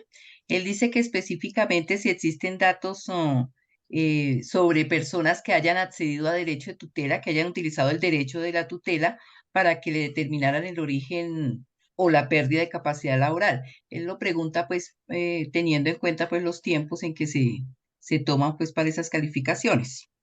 Entonces es más como hacia el tema del derecho, del uso de esa figura de tutela para reclamar el derecho a la calificación. No, de eso no hay ninguna cifra. Eso, además que no se captura en ninguna parte, ¿no? Ujú. De pronto cada entidad tendrá su propia cifra. No sé cómo será esto, si qué tan alto será a nivel de primera oportunidad, pero no conozco que exista esa cifra. Ok. O de pronto hacia organismos de salud directamente, a quien haga, sí, pero realmente que haya datos muy difícil. Ok. Eh, Tenemos otra pregunta de Marcela Vergara, Bedoya. Eh, no sé si va, creo que va para el doctor Velandia también. Dice, ¿cómo se puede dar oportunidad laboral a un trabajador que es pensionado por enfermedad laboral, pero que puede en algún momento desempeñar alguna actividad laboral? Estamos hablando de un tema de Un trabajador, rehabilitación laboral, ¿cierto? sí, es un Rehabilitación del trabajador que ya trabajador. está pensionado, que Ujú. es pensionado por enfermedad laboral, pero que Pues puede en algún una momento persona que tiene una desempeñar alguna pensión, actividad. sí, sí, claro, una persona que tiene, pues aquí hay un tema interesante que siempre ha sido pues, motivo de discusión, ¿no?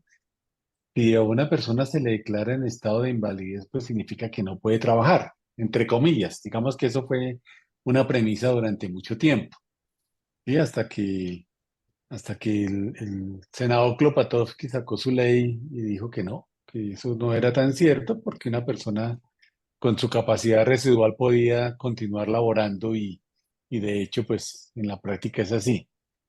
Pero eso, digamos, es un tema muy complejo, se necesita se necesita de un compromiso del trabajador, se necesita de un compromiso de la empresa para que esos procesos de rehabilitación se den, ¿cierto?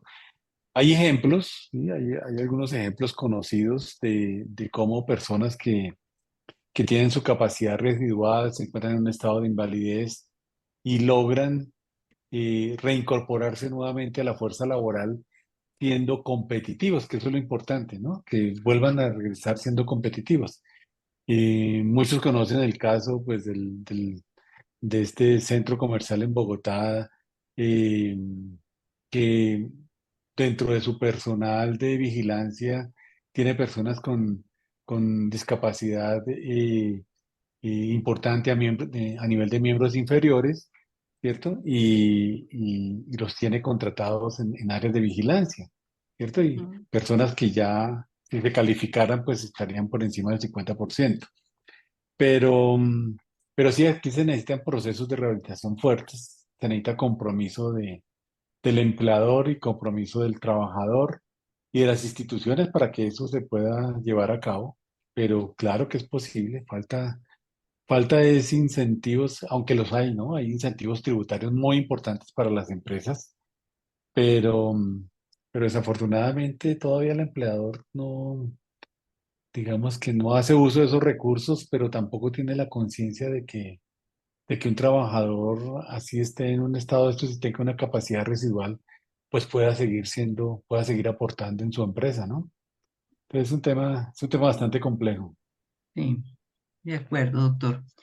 Tenemos también una pregunta que hace eh, la profesora No, Marley mira, quisiera Telles. como complementar un elemento de lo que dice Edgar, porque es que realmente a veces encontramos como ciertos vacíos, ¿no es cierto? Como unas zonas grises un poco en relación con este tema.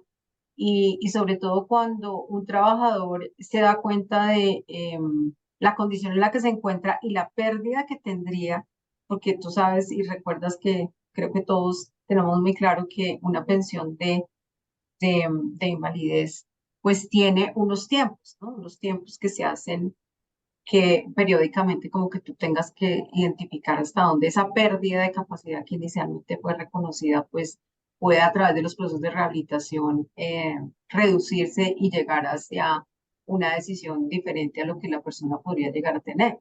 Entonces, yo siento también como Edgar que a veces hay desconocimiento de cómo ese impacto que podríamos tener en la condición del individuo como tal y de su familia de pensar en que puede otra vez recuperarse y poder participar activamente como elemento fundamental dentro de la organización y de esa manera pues mejorar muchos de esos indicadores que les mencionaba como individuo. Entonces, las organizaciones simplemente dicen, no, ya lo pensionaron, ya, chao, mira a ver usted qué hace. Y resulta que pues nosotros también en esos procesos de rehabilitación deberíamos pues como tratar de canalizar de una manera importante a aquellas personas que efectivamente pueden tener un buen pronóstico hacia la incorporación importante de su participación y de no solamente tener esa retribución, esa compensación económica, sino también de su desarrollo como persona y como individuo. De acuerdo, y va muy de la mano con lo que mencionaba en su exposición frente a ese Ujú. entorno familiar que se ve afectado, ¿no? Y esa autoestima que se ve lesionado. Entonces, sería una oportunidad para poder, eh, para poder mitigar ese impacto individual de ese trabajador, efectivamente. Bueno, aquí tenemos una pregunta de la profesora Marlene Telles. Primero que todo, pues comenta que un excelente conversatorio a los expositores y ella pregunta que si le pueden sugerir alguna referencia o documento que aborde la enfermedad laboral en migrantes en la informalidad, para alguno de los dos, tanto para Edgar o para Mabel. Mira, yo le acabo de compartir una red que es muy importante que se llama Pacto Global. Es una red que se creó internacional con la Organización Sí, Internacional del Trabajo, dirigida para precisamente desarrollar investigaciones que están asociadas con los migrantes, ¿sí? ujú, Entonces, le acabo de enviar como el enlace para que ella pueda revisar allí y un artículo que fue una revisión de la literatura donde se identifican varios metaanálisis e investigaciones, pero esa sí va a estar más condicionada como a las características del lugar de trabajo, aquellas condiciones a los agentes a los que están expuestos. Todos somos conscientes que los migrantes siempre están en las peores condiciones, no solamente de empleo por su tipo de vinculación, sino también de las condiciones de trabajo por el sector en el que ellos se desempeñan. Entonces, el sector de construcción, el sector de transporte, que son los que sabemos y somos conscientes que tienen unos niveles altos de riesgo y de severidad cuando se presenta tanto un accidente como una enfermedad. Entonces, el primer enlace que creo, Marlin, te puede servir muchísimo es esa red donde vas a encontrar fuentes de información, no solamente en Colombia, sino a nivel mundial, porque es esa red que se creó de investigación con la Organización Internacional del Trabajo. Perfecto, sí, ya ella dio respuesta ahí. Perfecto. Bueno, Paola Garzón pregunta que si en algunos casos, cuando se está llevando a cabo un proceso de calificación de pérdida de capacidad laboral secundario a una enfermedad laboral, se realiza la identificación de nuevos diagnósticos que pueden también tener relación o asociación con el mismo origen. Ella menciona que desafortunadamente el no tener una calificación de origen previa hace que no sean tenidos en cuenta en el proceso de calificación. Por eso quisiera pedir la recomendación de los especialistas para establecer si existe la posibilidad o no de que sean incluidos, tratando de esta forma aprovechar el proceso que ya se tiene en curso para mejorar la oportunidad y poder definir los diferentes casos. Amplia y extensa la pregunta. Sí, estoy tratando de Sí, asimilarla. sí, es como por partes. Sí, entiendo que, digamos que aquí viene un tema normativo, ¿no? Realmente. Eh, yo estoy seguro que, digamos, si esto se hiciera como planteamos desde la empresa, o sea, que la empresa fuera la que iniciara ese proceso de calificación, pero más de calificación de diagnóstico, es que digamos que el mensaje que hemos tratado de dar es que el tema debe ser preventivo, debe ser prevención más que compensación, ¿cierto? Entonces nosotros estamos acostumbrados a investigar la enfermedad para compensar, ¿cierto? El trabajador también está concientizado en que si él tiene una enfermedad laboral, va a tener una compensación. Y el empleador en que si le califican una enfermedad laboral, pues eso le puede traer problemas. Pero no tenemos una clara preocupación por el diagnóstico desde la empresa, ¿cierto? Y alguien preguntaba por ahí, bueno, ¿y por qué no esperamos a que la Junta califique y luego se haga investigación? Esa es otra forma de hacerlo, ¿cierto? Y digamos que la salida fácil, pero esa salida fácil lleva a que dejemos por fuera gran cantidad de enfermedades, pero cantidades que se pueden detectar desde la empresa y que si no se hiciera así, nunca llegarían a una junta, nunca llegarían ni siquiera a una junta, no llegarían ni siquiera a una EPS para que las calificara en su primera oportunidad. Entonces, digamos que el llamado es a que sea desde la empresa. Y si se hace desde la empresa, pues se evita todo de que es que en el camino encontramos, sí, en el camino encontramos, pero ¿por qué? Porque la empresa no hizo su trabajo, ¿cierto? Porque nosotros como prevencionistas no hicimos nuestro trabajo, porque es una responsabilidad nuestra. Entonces, el esperar a que se investigue la enfermedad solamente en un proceso de compensación, pues estamos dejando por fuera todo el tema preventivo, ¿cierto? Y si una persona llega a un proceso de calificación, con toda seguridad es porque falló la prevención, ¿cierto? Falló la prevención. O sea, una persona que llega a procesos de calificación es porque no se hizo nada en prevención o porque lo que se hizo mal, ¿cierto? Falló la prevención en alguna parte. Entonces, digamos que por ese lado debería hacerse desde la empresa. Ahora, qué pasa ya desde el punto de vista normativo? ¿Quién debería darse cuenta de todas esas patologías? Y pues, uno, la empresa. Dos, la entidad la entidad de salud que lo atiende, que atiende al trabajador. Entonces, esa entidad que atiende al trabajador debería, ¿cierto?, darse cuenta de cuáles son las enfermedades que tiene, ¿cierto? Y no ir por partecitas, que es lo que está sucediendo muchas veces. No, que le está doliendo el hombro. Ah, bueno, entonces mandemos a calificar rápido ese hombro. No, pero es que ahora le está doliendo, o lo que dicen muchos trabajadores, ¿no? Me duele el hombro, me duele el codo y me duele la muñeca, pero al médico le dicen, no, un momentico, yo por ahora solo le voy a mirar el hombro. Salgamos del hombro y luego sí miramos su codo. Y ahí inician todo el proceso con el hombro y después, claro, ya cuando dice el proceso, entonces ahí sí viene el codo, pero es que el codo lleva el mismo tiempo y ¿por qué no lo revisó desde antes? No, porque vamos por partes. Y es un tema que yo no sé si es que haya alguna instrucción o qué, pero de que se haga de esa forma. Eso desde la primera oportunidad. ¿Para qué son las juntas? ¿Sí? Y de pronto ahí resuelvo en parte la pregunta. Las juntas son para resolver controversias. ¿Sí? Lo único que puede hacer una junta es resolver controversias y ahí entra el tema y ahí entra la limitación normativa, ¿cierto? Entonces, si la junta solamente puede resolver una controversia, pues la junta no puede calificar como si fuera primera oportunidad, ¿sí? La Junta resuelve lo que calificó la primera oportunidad y alguien no estuvo de acuerdo.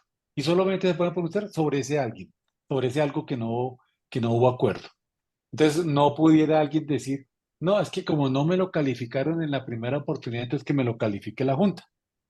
La Junta le va a responder, qué pena, pero no tengo competencia, yo solo tengo competencia para lo que hubo controversia y para nada más. Y si necesita que le califiquen otra cosa, que se lo califique desde la primera oportunidad. Entonces hay un limitante legal normativo, ¿sí? Clarísimo que no todas las entidades pueden hacer. Ojalá se pudiera hacer, ¿cierto?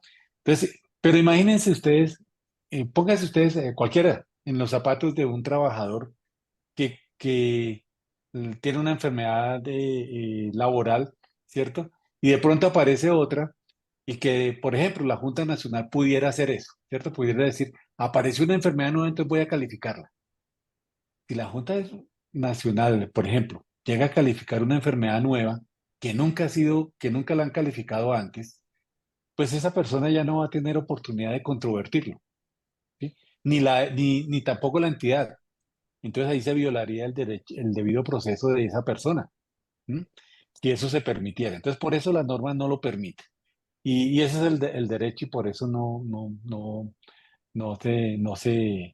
se debería dar tampoco. Entonces, el llamado es para que ojalá desde la empresa y máximo desde la primera oportunidad se pudiera hacer esa revisión, esa investigación y de una vez pues todas las patologías que tiene la persona. Entonces, no sé si con eso respondo la inquietud o la inquietud tenía otro enfoque.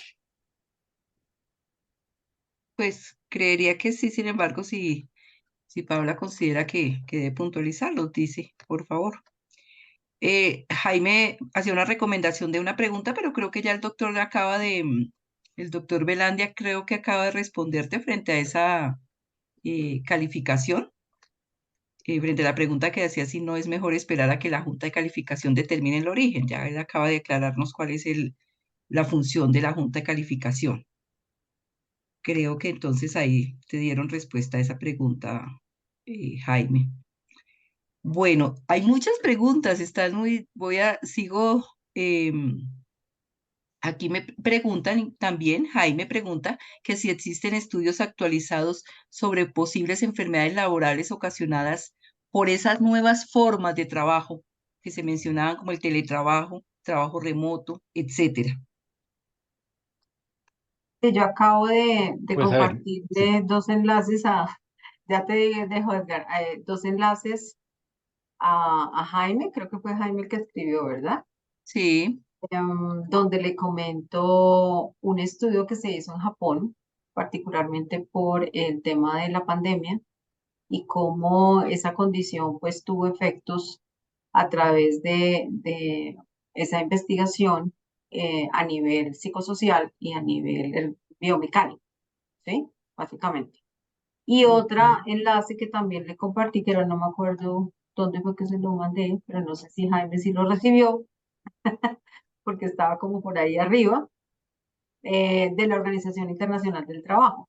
donde se habla algunas análisis que ellos hicieron de diagnósticos que fueron recopilando y recomendaciones particulares en esos dos riesgos emergentes y que fueron muy significativos también en el periodo de la pandemia. Qué pena, Edgar. Perfecto, No, ahí. perfecto. Iba a mencionar lo mismo. Pero digamos que con estos nuevos riesgos hay dos situaciones. Bueno, y más que riesgos es formas de trabajo, ¿no? No son propiamente riesgos, sino formas nuevas de trabajar, ¿cierto? Que crea unas condiciones de trabajo distintas a que si estuviera en la empresa. Y es ahí donde hacíamos énfasis de que debemos modificar o debemos ajustar nuestros sistemas de gestión precisamente por eso, porque trabajar en casa, bueno, si es teletrabajo, pues eso está muy reglamentado, ¿cierto? Está muy reglamentado y está definido y casi que las condiciones tienen que ser casi que las mismas a que si estuviera en la empresa. Pero cuando no es teletrabajo, cuando es trabajo remoto, cuando es trabajo en casa, y cuando es otro tipo de trabajo que no está tan bien reglamentado, entonces eso ahí sí genera factores de riesgo que no tendría de pronto en la empresa, ¿cierto? Entonces de pronto la ergonomía del puesto de trabajo no es la mejor. Entonces en la empresa tenía un asiento ergonómico, pero en la casa no. En la empresa tenía un puesto de trabajo, pero en la casa le tocó acomodarse en el comedor o le tocó acomodarse en una silla que no es propiamente diseñada para un trabajo durante largas horas. En la empresa de pronto hay control de pausas y dinámicas. En la casa pues es casi que la persona haciéndolo. Entonces hay muchos factores, ¿cierto? Factores de condiciones que llevan a que mm, digamos que hay unos riesgos que se acentúen, ¿cierto? Y eso hace que las empresas pues deban ajustar sus sistemas de gestión, ¿cierto? Entonces son riesgos adicionales. Que la desconexión, ojalá se diera efectiva, ¿no? La desconexión. Entonces, yo he visto muchas empresas que desconexión, ¿cierto? Entonces, ¿para qué? Para que el trabajador no siga laborando. Entonces, ¿qué hace el trabajador? Baja mucha de la información que necesita y continúa trabajando desconectado, ¿cierto? Cuando esa no era la intención. Y trabaja más horas de las que trabajaría si estuviera trabajando en la empresa. Entonces, esa cantidad de situaciones, ¿cierto? De condiciones de trabajo alternas, nuevas, como las queramos llamar, pues van a generar unas condiciones de riesgo distintas. Y que digamos que el reto está en intervenirlas. Digamos que esa era una parte. Y la otra es la dificultad que va a haber en reconocer hasta qué punto es laboral y en qué punto deja de ser laboral, ¿cierto? Por ejemplo, en un accidente, hasta qué punto el estar en teletrabajo y yo necesito ir al baño, ¿cierto? Y me caigo cuando estoy llegando al baño o de regreso al baño, bueno, hasta qué punto eso es un accidente de trabajo o no. ¿Cierto? Eso con el accidente de trabajo. ¿Hasta qué punto puede ser una enfermedad laboral, y una condición digamos, de estar más del tiempo pues, que normalmente se debería estar, ¿cierto? De las 48, bueno, 46, 47 ya vamos ahorita, pero, ¿qué significa estar más tiempo? ¿Cierto? ¿Qué significa estar más tiempo en términos de enfermedad, en términos de carga? ¿Cierto? Entonces, esa carga. ¿O qué significa de pronto tener menos tiempo laboral, ¿cierto? Pero no poder rendir y entonces vienen los problemas de estrés, vienen otro tipo de problemas. Entonces, eso todavía no está bien enmarcado. Se sabe que va a generar riesgos, se sabe que va a crear controversias, pero todavía hay mucho por investigar ahí, ¿cierto? Muchísimo por investigar. Entonces, no solo nuevos riesgos, ¿sí? Porque los vamos a tener, esos nuevos riesgos. Y con la inteligencia artificial ahorita y con la virtualidad, bueno, con todo lo que hay, eh, pues esos riesgos van a empezar a reconocerse y a estudiarse. Pero no va a ser fácil, ¿cierto? No va Ok. a ser fácil. Y ese es el llamado, ¿no? Ir pensando que eso ya está, ¿cierto? Eso no es que viene aquí en unos años, no, eso ya es una realidad, ¿cierto? Que va a tardar un tiempo en que lo tengamos acá, pero ya es una realidad. Entonces, ¿cómo lo abordamos? Bueno, doctor, mil gracias. Pues creo que ya con esto vamos finalizando eh, nuestro encuentro de hoy con este tema. Eh, Quedan por ahí unas preguntas muy pequeñas, pero creo que la invitación es para que en el espacio de la especialización y la maestría se pueda dar respuesta a ellas.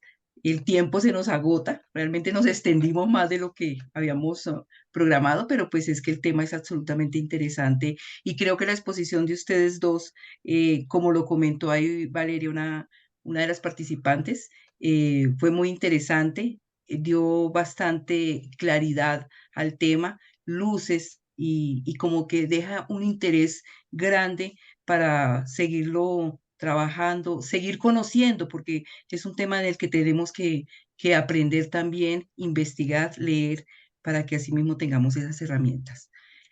Doctores, realmente muchas gracias. A la doctora Mabel, mil gracias. Al doctor Edgar también, lo mismo.